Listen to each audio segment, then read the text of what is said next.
Welcome back to Beach Garage, where I work on Japanese Kai trucks all day long. Today we're going to rip out the intercooler for the turbo, and as you can see, it's deep in the engine. It's got all these hoses. I've already unbolted the fastening bolts and the hoses, but just pulling it out here. And let's just take a little observation and see what we can find. I'm rebuilding the engine, and I've also replaced the turbo.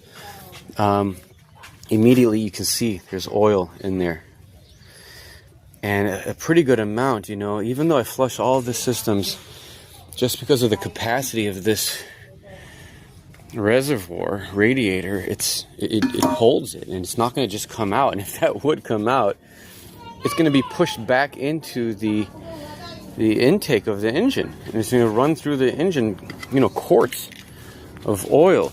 So thank goodness we made sure we got this thing out. And here it is. Look at all that dirty oil right there.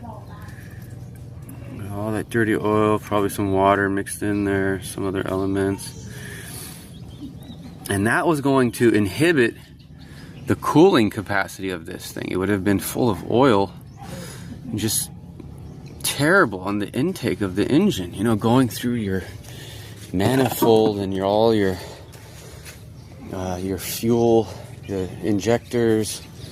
So now it's nice and empty of the oil, and I'll do a better job emptying it. But I'm also going to clean the heck out of it. And imagine, you know, those fins need to be blown out with compressed air. And this is a good looking aluminum radiator type of turbo intercooler that's fitted to these types of Kai trucks that have turbos. It's also just air to air. That's something we can make an observation. There's no coolant going through here, but it does. I guess it really gets its cooling action once the car is going at speeds, so it could have more airflow going through. I was thinking about putting an electric fan behind it, perhaps for kind of like idling situations, maybe, but probably I'll be too lazy to do that. I mean, this is what it was engineered to be like, so we'll just trust that.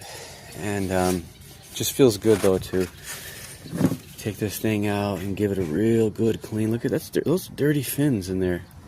I was able to reach in there and clean it to some degree, but I wasn't able to get perfect access to the back and everything. So taking it out was essential, and that oil was a surprise to see that it was full.